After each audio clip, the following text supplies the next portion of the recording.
Recording 18. In spite of the large number of prisons we have, crime figures have risen again this year, with the number of drug-related crimes in particular increasing. Many law-abiding citizens believe that our existing laws are just not tough enough and do not act as enough of a deterrent against crime. In recent years, there has been a move to abolish laws which were deemed to be too harsh or strict and to reduce the punishment for non-violent crimes, such as those against property. On the other hand, in some countries, the police can enforce laws against crossing the street at the wrong place by imposing a fine. Laws like this are passed simply to keep us safe, and some see them as an intrusion on our privacy. Focusing on petty crimes in this way can also cause people who generally obey the law to resent the police rather than respect them for what they do. They would rather their time was spent solving more serious crimes. It's difficult to believe that reducing punishments will help to combat crime. It goes without saying that laws against serious crimes should be strictly enforced. However, we also need to focus more attention on crime prevention and educating young people to abide by the law. They need to know that no one is above the law, and there are serious consequences if they're involved in criminal activities in any way. Some people believe that non-violent crimes, or so-called victimless crimes, such as fraud, should be punished less. However, there is always a victim somewhere, even if that victim is a company and its owners. And victims often feel the effects of a crime for many years, whether the attack is planned or random. Perhaps it's time to start introducing new laws rather than abolishing them. Recording 19A. Good morning. My name is Dan Taylor and I'm Professor of Sociology here at Manly University. Our modern society often prides itself on its free press, and with access to the internet and cable television, the news is broadcast 24 hours a day. However, we have just completed a study which reveals that the general public is increasingly ill-informed today. For this project, we compiled a list of what we considered to be the most significant current affairs stories, and then we assessed how these stories were reported by newspapers and radio and television networks. Alarmingly, we found that as many as 25 significant news stories were either underreported or omitted from the news altogether. It would seem that the media today seeks to entertain rather than inform the public. I define censorship as anything which interferes with the free flow of information in our society, and this would seem to be what tabloid journalism is doing. They are effectively censoring important news stories on the basis that they may not be interesting or entertaining enough. One example is the widening gap between the rich and the poor. This is a major problem in big cities today, and yet you are unlikely to find a reference to it in any news headlines. Instead, you're more likely to find stories about the latest celebrity, with important new content relegated to the back pages. Recording 19B. Would you like to be famous? I think a lot of people want to be famous nowadays, and that's why reality TV is so popular. But I wouldn't like to be famous at all. Being famous nowadays simply means that you're in the tabloids a lot, and you're followed by the paparazzi everywhere you go. I'd find that very intrusive. Famous people have no privacy at all in any part of their life.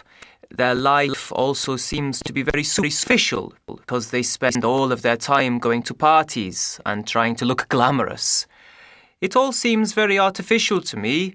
They just don't seem to be part of the real world at all. Do you think famous people have a positive or a negative influence on young people? I think they should have a positive influence on young people, but many of them don't.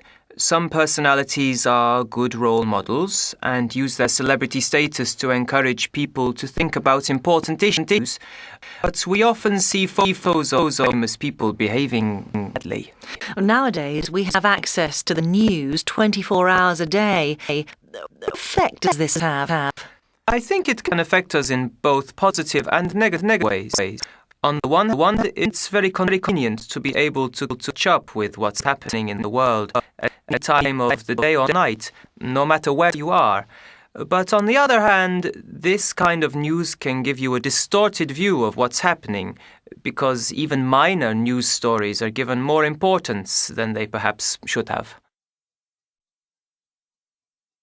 Recording 19C. Artificial. Attention.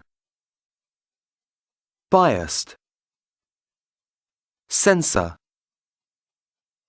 Exposed. Exposure. Intrusive. Intrusion. Invasion. Invasive. Publication. Superficial. Recording 20A. For those of you who are interested in aesthetics, consider a visit to Bethania Island this year. The island will host 3 arts festivals, each one showcasing different areas of the art world. First, the Living Writers Week. Throughout the week, there will be local and international writers, and a chance to dine with them at the very literary lunches. You'll also be able to pick old and new editions at the very large book fair. Little haven't been forgotten, and so there are plenty of children's activities planned as well. As is each year, there will be a theme for the fest, and this year it is Island Life. Later in the year, there will be a selection of the visual arts. There is a very famous, accomplished painter in residence on the island. Their work will be featured in a wonderful exhibition. Works by Alex Green, painting the beautiful scenery this island is famous for, will be prominent each year.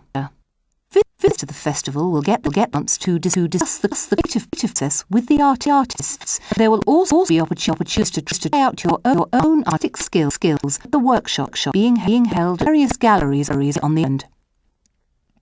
To top it all off, there will be a display of crafts created by immersive artists. It will be made the wooden carvings produced by local craftsmen. And finally, if you love music, then you should it's the Festival of Voice. You will be able to hear performers around the world. What makes this even more interesting is that some of these performances are going to be interactive, so members of the audience will be invited to participate as well. One of the stages will be devoted to showcasing musical theatre, and the good news is there will be plenty of free concerts for everyone to enjoy. Recording 20B. My taste in music is quite eclectic, and there isn't really one style of music that I like. I listen to everything from popular music to classical. Music plays a very important role in my life, and I listen to it almost constantly. I find that it helps to set or to change a mood. So I tend to choose my music according to who I'm with or what I'm doing.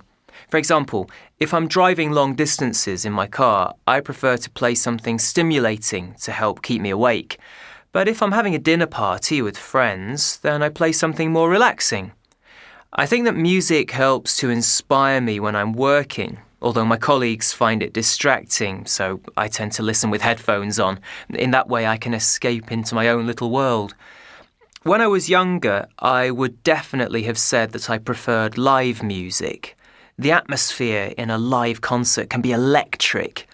Nowadays, though, a lot of popular groups only perform at very large venues in front of audiences of 20,000 or more, and I don't really like that. I prefer the intimacy of listening to recorded music, and the sound quality is better as well. Music really enriches our lives. It can turn a boring, monotonous period of time into a magical experience. So I think it's essential to have music and, in fact, all of the arts in your life.